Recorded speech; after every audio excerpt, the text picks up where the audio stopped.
Hey, brothers, you're listening to Home Bar Happy Hour. We're talking about duck farts, flaming narwhals, and prairie oysters. We got new bonus content here, brother. We're a new format. Everything's great, man. Legendary stories start with a light. Let's roll, America.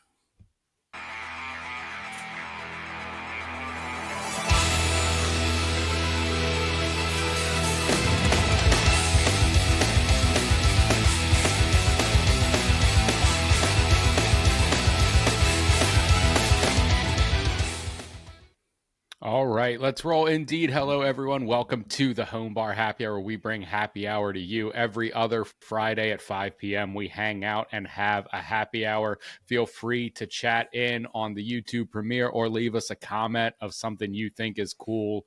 But let's just jump right into it, Mike. How are you feeling this week?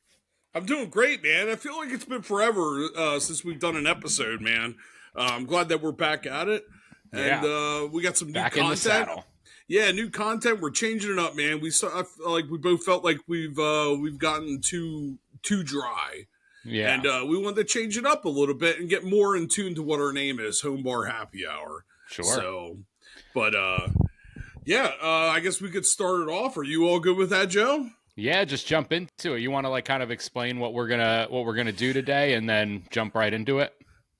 We'll go through. There's a segment and different stuff. We're going to be talking about we're going to have a drink of the day. We're going to have confessions of barstool confessions, bartender tales, what's a shot and what's not a shot, and bar fights and all kinds of crazy stuff. Man, it's going to be real nice. You know what? Before we jump in, Mike, real quick, let me give you my own little bartender confession from this week. This happened to me yesterday. So I've been bartending at a little bar in town, just as a little side gig, something to kind of have some fun, get out of the house.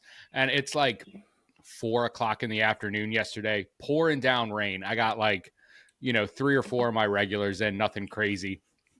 Some dude comes up on his chopper, and I mean a big chopper, handlebars up here hanging down, rolls into the parking lot in the pouring rain like crazy.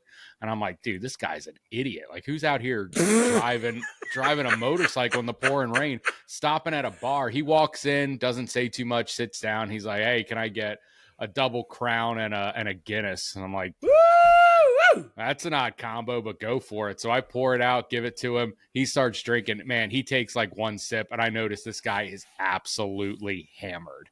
And he just knocks back that whole Crown, is like doing a Guinness in like 2 gulps.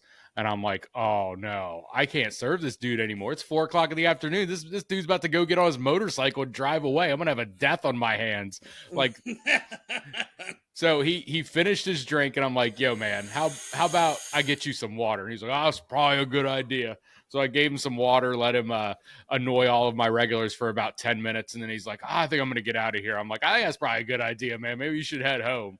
But gave him, paid out his tab, gave him a little bit of water, and sent him on his way. Hopefully he didn't wreck that, crazy chopper going home. But you should have given one of those hot dogs, man. Yeah, I should have gave him the old beer dog special we're running up there.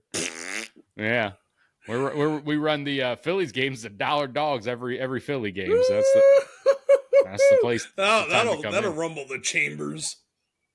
That'll get you good. But that's all.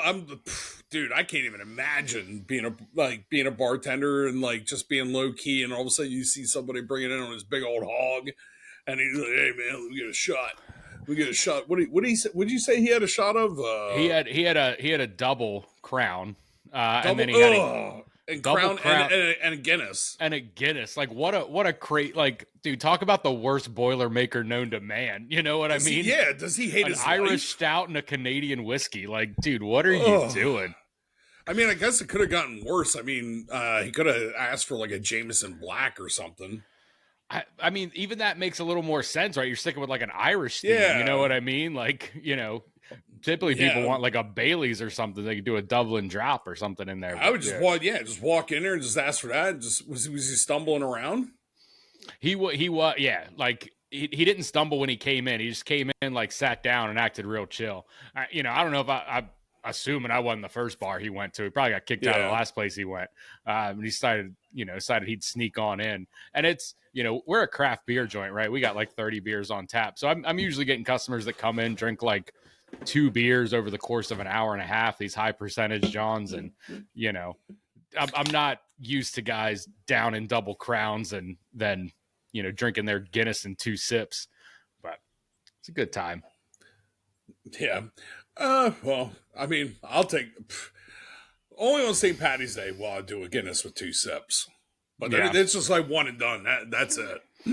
Well, but they sit there for a while. Those aren't the smoothest ones to go down. Here's a barstool confession for you. Yeah. This confession is titled "The Flaming Fajita Incident." So I'm a bartender on Friday nights at this Tex-Mex place that turns into a pseudo nightclub after 10. We've got cheap margaritas, a DJ spinning a reggaeton, and the kitchen is still slinging sizzling fajitas at midnight for some reason. Oof. Dude, is there any more like attention-seeking person than someone that orders a plate of fajitas? You know what I mean? The whole bar, the whole restaurant turns around as you're carrying like something sounds like an old school bomb. I know, right? Pass all the tables. You're like, I don't know if this is going to Tom Cruise's Ethan Hunt or this is going to a table, Right. So this guy comes in wearing a cowboy hat, aka a Stetson, and Crocs. Ooh. Dead giveaway, he's about to be a problem. He's already slurring by the time he orders his 3rd tequila shot and starts hitting on the bachelorette party that like he's the lost Hemsworth brother. Mm. The bride-to-be dares him to ride the mechanical bull, which we do not have. So he jumps on a bar stool and shouts, "Yeehaw!" and immediately falls backward into a server carrying 2 flaming fajita skillets. Fire, chaos, screaming. His shirt caught a spark, but he was too drunk to notice. Someone doused him with a pitcher of sangria. He stands up soaking wet, smells like chorizo and burnt polyester, and yells, "Did I win?" Ugh. We comped the fajitas and banned him for a month. He came back wearing the same Crocs. He said they were his lucky shoes. Drink of the week? Oh yeah, that was the incident. Yeah, dude. So I imagine, I know they don't make this, but this dude's walking in full Stetson hat, and the Crocs. You think those Crocs have spurs on them? You think they make spurs that go on Crocs? I wouldn't be surprised, dude. I bet you this dude's rocking them. I mean, they do have. It's because I do have a pair of Crocs, and that's only for when I'm doing creek floats because they are fantastic to walk across sharp rocks on. You don't feel shit, and plus you'll never like your feet will feel fantastic. Like there's nothing worse than wearing like water shoes and like Crocs are probably the best for the creek float. So they got like the Crocs have like that fold down back where you can flip it forward to use them as slippers, or you can fold them back and then like get them tight, like so you don't lose them. So I wouldn't be surprised if somebody were to modify those and put like a spur on the back of that. Yeah, rig up some Crocs with spurs. Rig it up. But let's get into the drink. Go ahead. I also want to talk about this dude. Getting doused in sangria. Can you think of like a worse drink to get doused in than like a whole bucket of sangria? Like, dude, that sucks. Yeah, all that sugar and shit on you. Yeah, dude, that is so nasty. I'm still wondering how this dude caught fire from a flaming fajita skillet. Like, that's a dangerous fajita right there. Yeah, like, were they bringing these fuckers out and like with like flames and shit? I have no idea how this place is like served. What kind of bar is this? Is this in Mexico? Is this in like San Antone? I have no idea where this bar is at. Yeah, I'm seeing you seeing this, Mike? There's a lot of Crocs that have spurs. Here's one. Jesus! Oh my god! Here's one with that truck nuts. Oh my god! Look at that! It's cow nuts on it, dude. This is on eBay, $15, and look at all these spurs you can get for your Crocs. Wow, bro! Look at the one with the saw blades on the ass, right here on the saw blades. Keep on going over to the left. Yeah, that one right there. Oh yeah, that's wild right there, dude. Hey man, That's there ain't nothing wrong with putting down a couple suds and then putting your feet up there and cut off a 2x4. yeah, yeah. That's basically what they are. This dude's got a circular saw to the back of his Crocs. Yeah. But go ahead, Joe. You want to get into the drink of the week? It's called the Midnight Possum. Sure. Drink of the week is the Midnight Possum. So here's how all you fine people out there can make yourself a Midnight Possum. It is 1.5 ounces of mezcal for that smoky, slightly feral edge. You do an ounce of blackberry liqueur, dark and mysterious like a possum in the rafters. 1/2 ounce of fresh lime juice, tart enough to slap you awake. 1/4 ounce of Fernet Branca, because this drink needs a bad decision. And then you add a dash of hot sauce. Optional for the brave, but I would definitely do that dash of hot sauce in there. And I do something, like a Cholula, do something that is going to add to that flavor. Garnish with a charred rosemary sprig or a black salt rim. That black salt rim is going to be aesthetic and it's going to add a lot of flavor to that mezcal. I do really love mezcal with a salty rim. That's good. And your directions, this is how you're going to make it. You're going to shake all the ingredients over ice like you're trying to exorcise a raccoon from a trash can. So imagine you got yourself a little raccoon in there. You want to shake that little guy all the way out of there. And then strained into a chilled coupe glass with that black salt rim, or into a jar if you're drinking behind a dumpster. And then light the rosemary sprig briefly and blow it out before serving. This adds that smoky herbal aroma that says, I make bad choices, but I make bad choices with style. Hell yeah. Yeah. I like that one. Story. Isn't there a story behind it? Yes. So here is the story behind it. Legend says that the first Midnight Possum was served in a roadside speakeasy somewhere between Austin, Texas and Total Anarchy.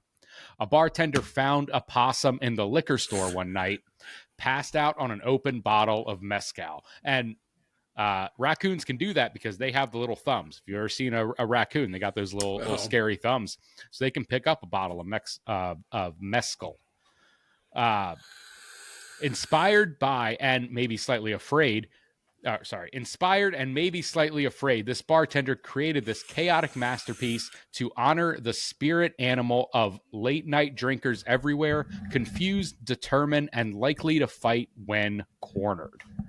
Ooh, I know, man. Maybe the next episode, maybe I will make myself a Midnight Possum. Jump me into some of the booze news of the week. Oh, all right, brother. Yeah, we'll get into the booze news, man.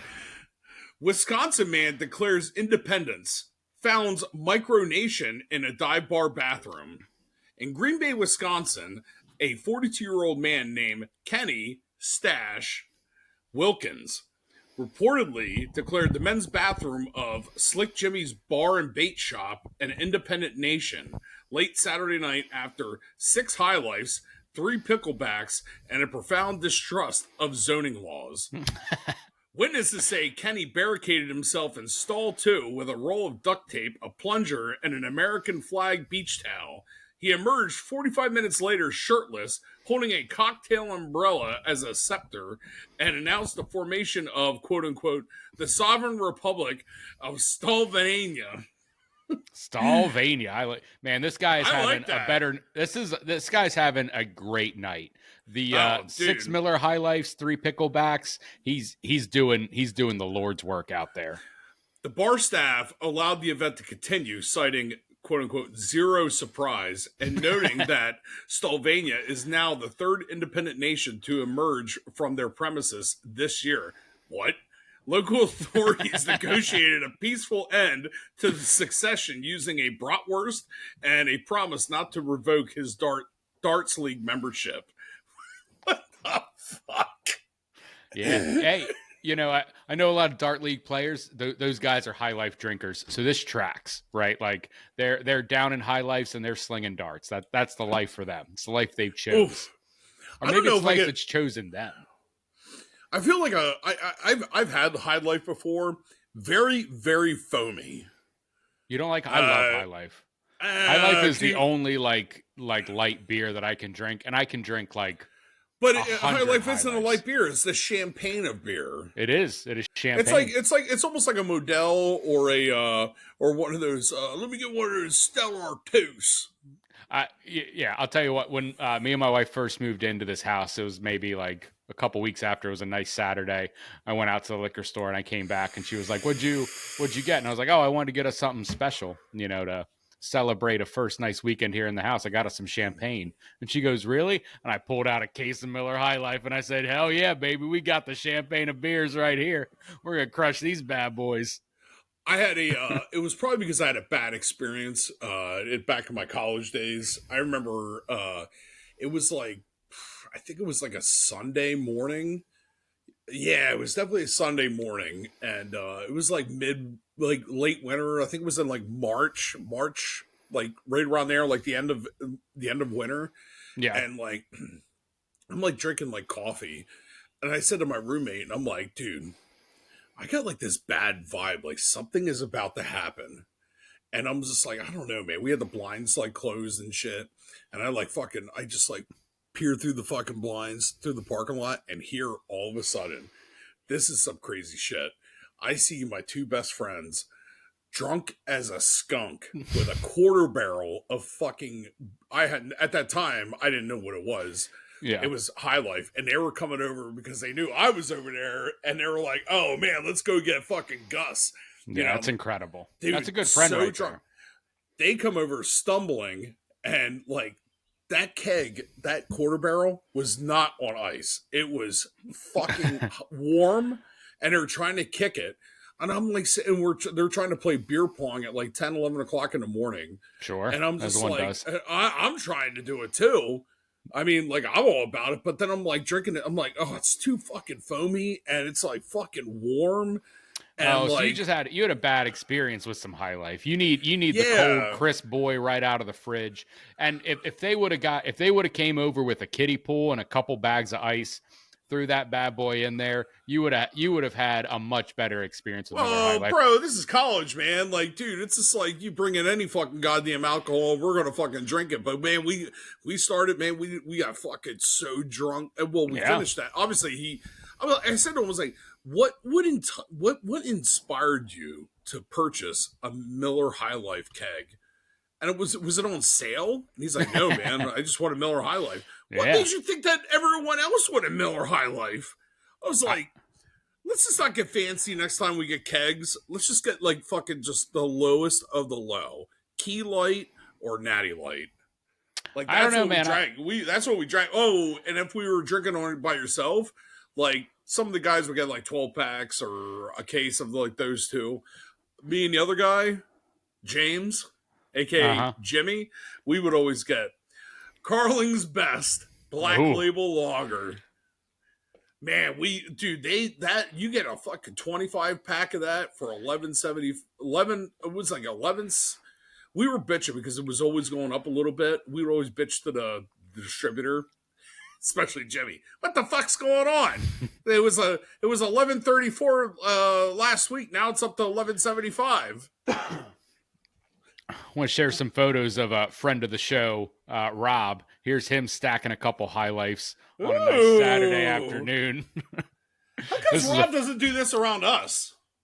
I was here. Obviously, I was taking pictures. But yeah, that's a good. Maybe this will enter our thumbnail for the episode. That's a good one right there. This was a good one. This was taken about 10:30 on a Saturday morning, maybe 2017, 2018. Yeah. Get them good High Lifes in. Yeah. Well, let's get into the bartender tale. Yeah. So this is our next segment. It's called the Goldfish Gambit, and I'll let you take off for this one, Joe. All right. Goldfish Gambit. All right.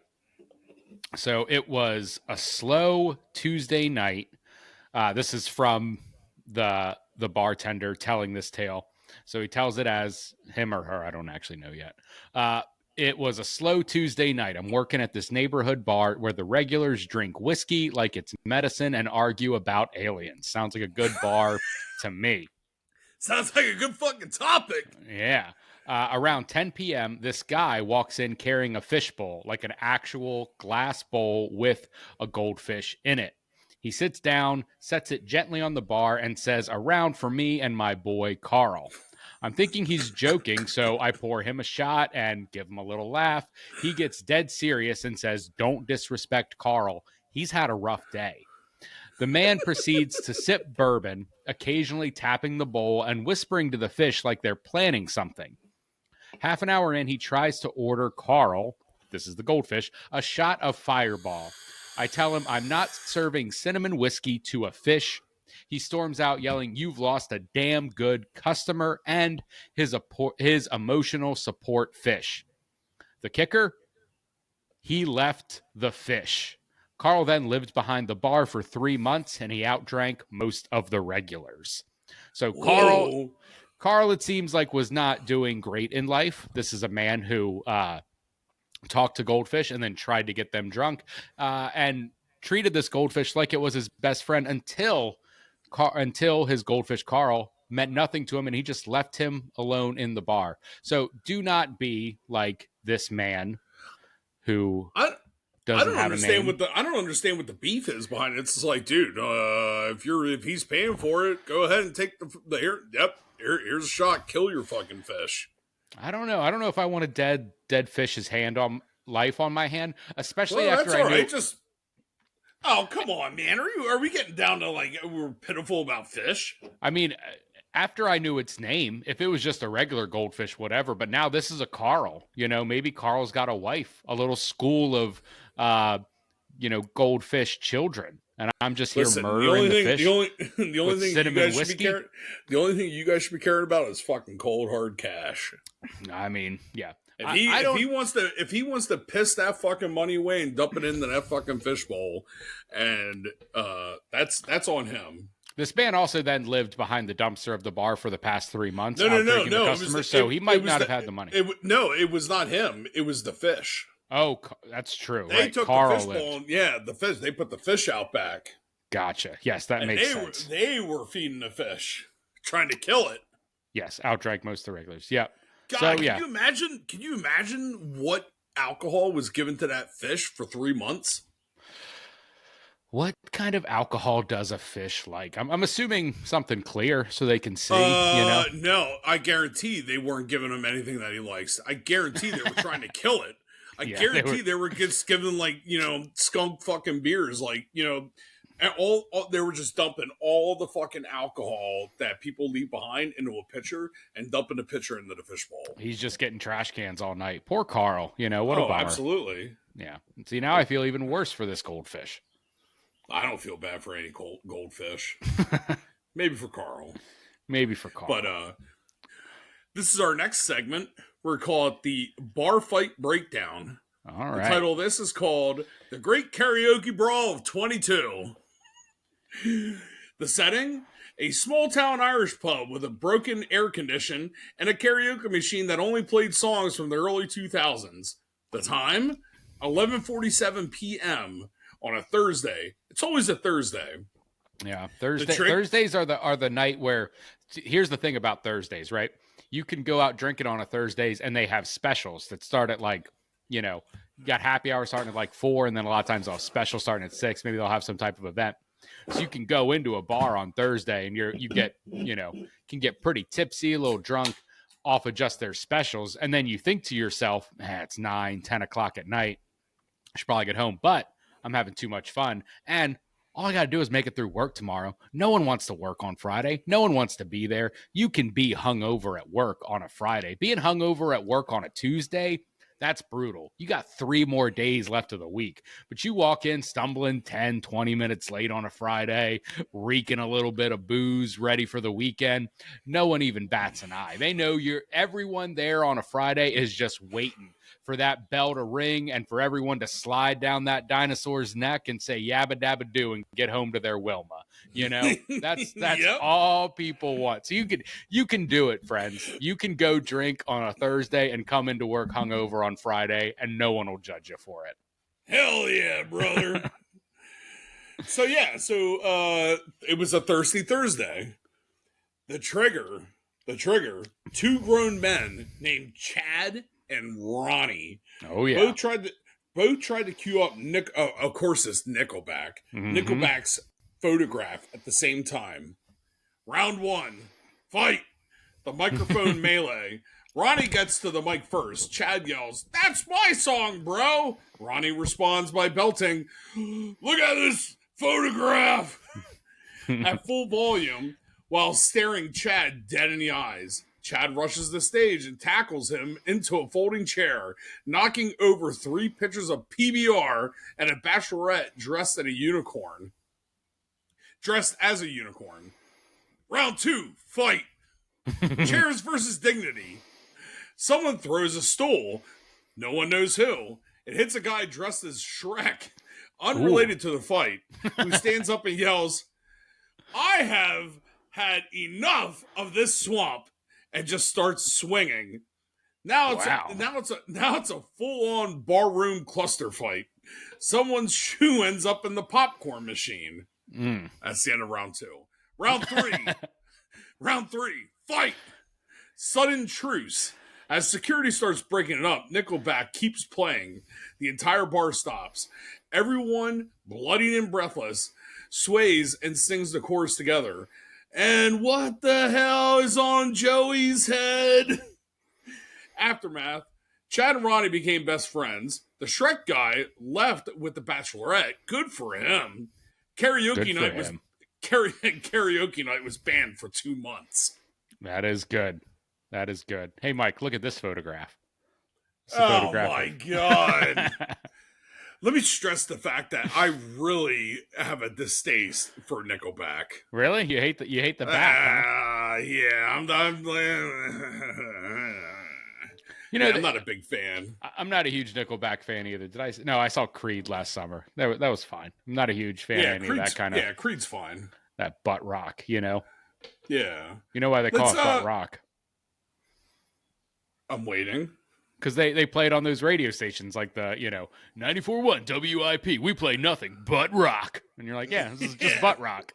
Ladies and gentlemen, you're listening to 94.1 WFFK, the rock's cutting edge. Yep. Yeah.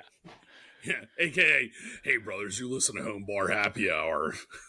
That's what maybe that's what we should do. We're 2 shock jocks, just shocking and jocking. We got a little here. We're going to take a little break here. We have some in-house news for when we go live. You want to talk about the Hangover Hotline? Sure. Do I need to grab my phone for this? No. It's right here. Where is it? I'll do it. I'll do it. So the Hangover. So we want to incorporate the Hangover Hotline for our active listeners who watch us when we are live. We invite listeners to write in or call in or text us in with their worst hangover stories or their hangover cures that actually work. And then we'll rate them from meh to miracle. That's what we'll do. So that's a little in-house thing that we're going to start doing. That, remember, the Hangover Hotline. Okay. So, where do people put that? We'll put it in the comment section. You can hit us. The comment section. You got to. It has to be live, so you got to be on there when we're on YouTube, when we're live. And that's the one thing that we need to do is we need to get back to like schedule so it's consistent for us. Yeah. Put in that and just write Hangover Hotline and then whatever you want in the comment section. We have comments on Spotify. We have comments on YouTube. And then you can always email us at homebarhappyhour@gmail.com if you got something longer that you want sent out. I monitor that pretty frequently. And if we're live, we'll read it on air. If we're not, we'll probably save it for the next week. So it won't totally go to waste if you're just hitting a comment. So I'll give you this next one here, brother. It's called this next segment, this bar doesn't exist. The title of Okay. this bar, the Hollow Clink. I would absolutely go to this fucking place. Let So I'll let you go ahead and read this one off, Joe. me find it real quick.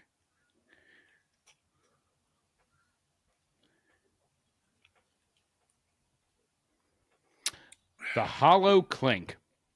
Welcome to the Hollow Clink, a bar that only appears between 2:14 and 2:19 a.m. in alleyways that shouldn't be there. There is no front door. You just walk through a broken vending machine and suddenly you're inside.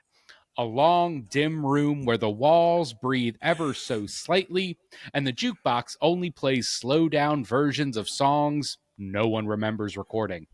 The bartender, she is a middle aged woman with one eye and an encyclopedic knowledge of every mistake you've ever made.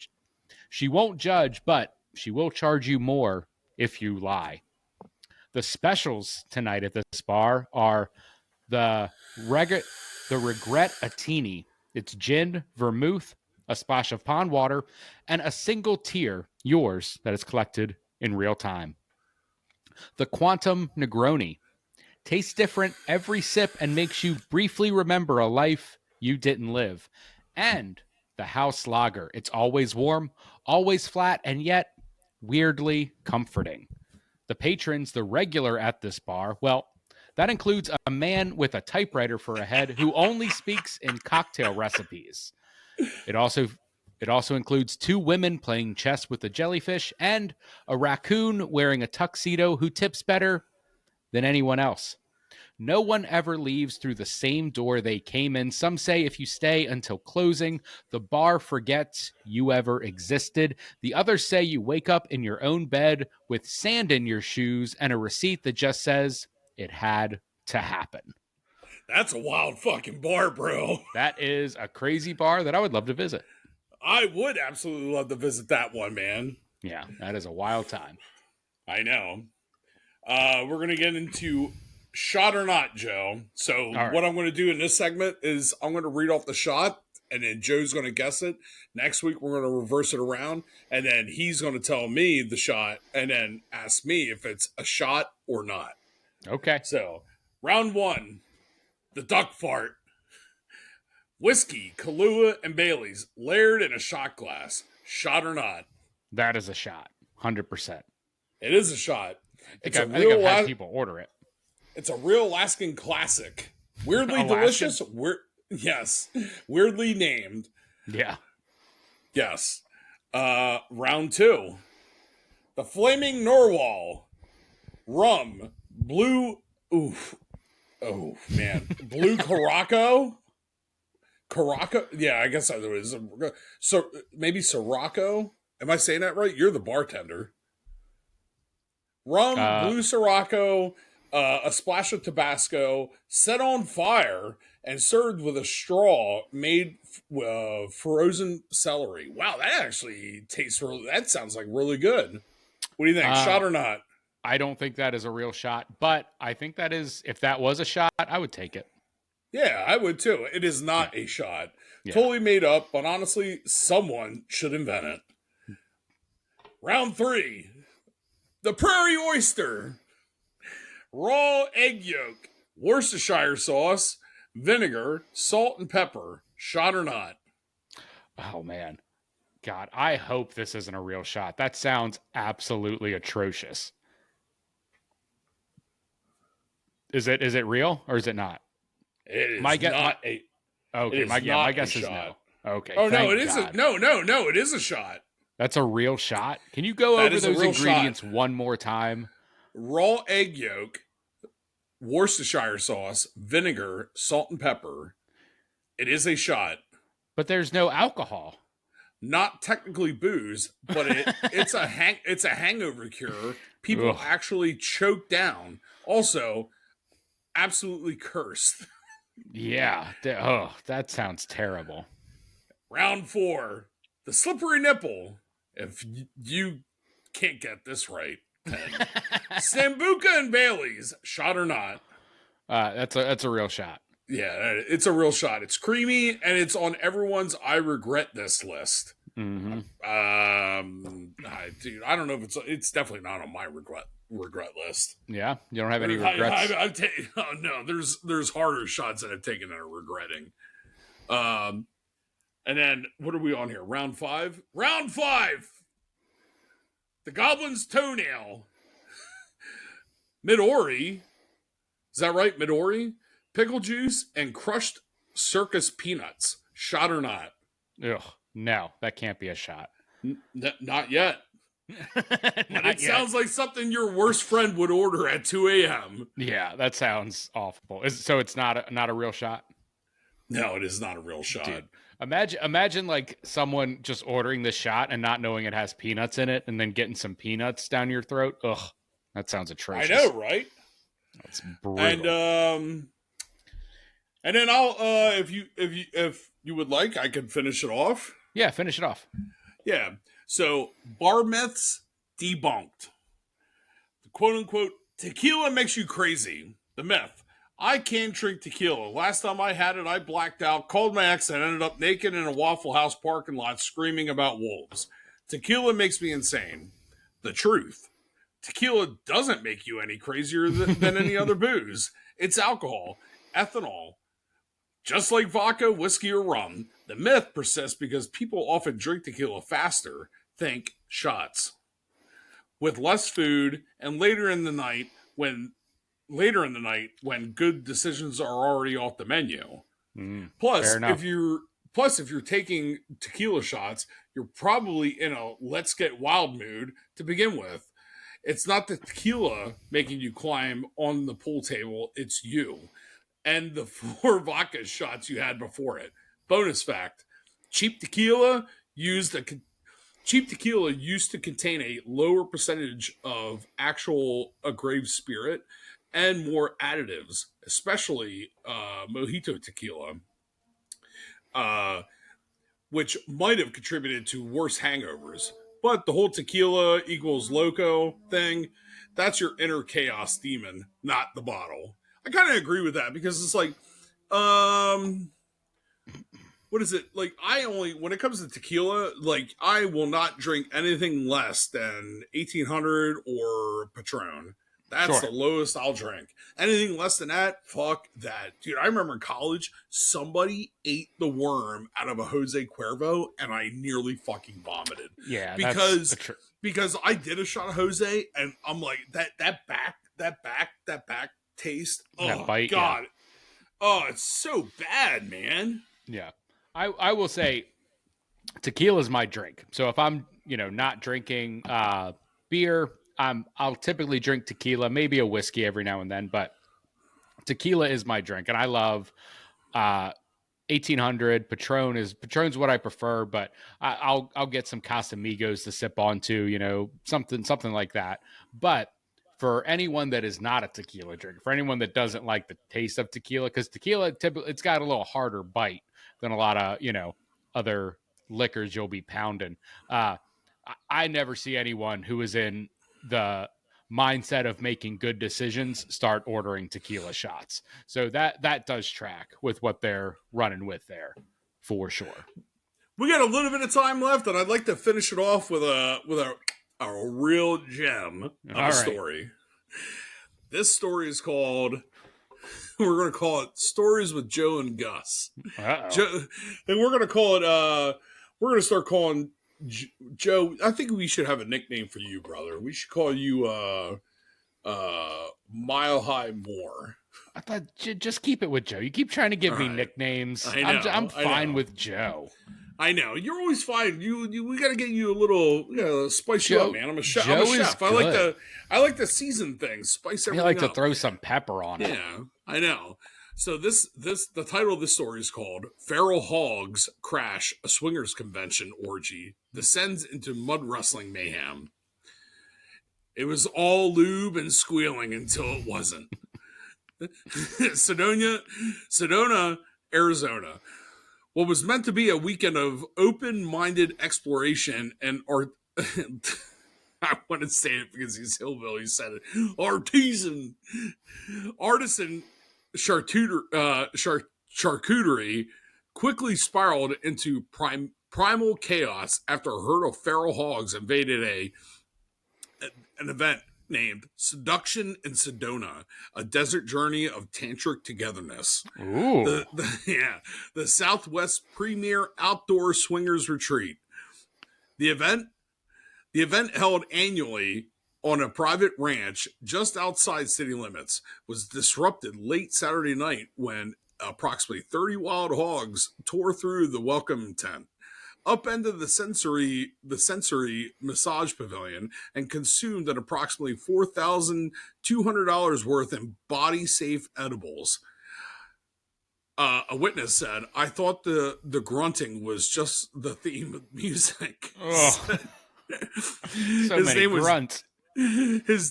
Said Darren, his nickname Daz Spangle, still wearing a sequined robe and nothing else.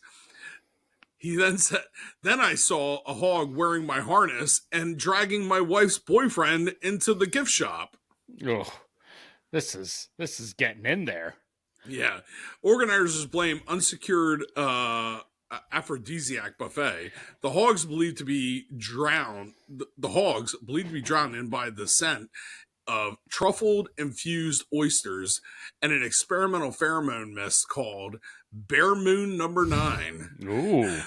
Made their entrance around 2:13 a.m. just as the glow in the dark group intention ceremony was peaking. We specifically asked people not to smear honey on each other outside the Cuddle Dome, said event co-founder Amare Lightwhistle. This is why we can't have transcendent sensuality near livestock corridors. Authorities intervene. Regret everything. Local sheriff's deputies responded to several 911 calls involving oinking, violated hammocks, and one particularly distressed report of pig on human eye contact at an inappropriate frequency. "We weren't trained for this," said the deputy, Bill Jensen, still visibly shaken. "I saw a hog in a kimono doing things I can't unsee. It asked me to spank it. I said no. I asked twice. It asked twice." The cleanup efforts ongoing. Trauma counselors deployed. The retreat grounds were left in disarray. Overturned yurts, shredded latex, and suspiciously greasy slip and slides that no one has claimed responsibility for. An emergency disbelieving circle was held Sunday morning, during which attendees processed their feelings using interpretive dance, crystals, and tequila shots. Meanwhile, the hogs remained at large. One was last seen boarding a shuttle to the Phoenix airport wearing a pineapple print sarong and glasses. The event was never canceled, merely transformed. Despite the porcelain pandemonium, organizers say they'll host the event again next year, rebranding as Wild Hog, a Central Stampede. Attendees are encouraged to bring extra lube, strong fencing, and a sense of humor. You know what that sounds like to me, Mike? Sounds like some wild hogs. Sounds like a lot of oinking and a lot of boinking. That was great. I wish I would have got you. You know, that deserved a laugh. That was a great joke right there. Oinking and boinking. But I got you mid drink. Yep. I was a mid drink, brother. You can't disrupt the mid drink. I know. Yo, man. Before we go, man, you got to talk about my tan, brother. Yeah, nice tanning up, dude. Man, I'm all tanned up. Summer's getting to you, turning in. Hell yeah, brother. Get that little brown base tan. Yeah, whatever. I'll have skin cancer by 50, whatever. Yeah, maybe. But I hope you guys all enjoy it. I'll let you take it over, Joe. Yeah, thank you guys, everyone, for hanging out at the Home Bar Happy Hour again every Friday at 5 p.m. We hang out for happy hour. We appreciate it. When you guys hang out with us, too, you can like, subscribe. All that stuff is super cool, and it helps us out a bunch. And we'll see you guys next time.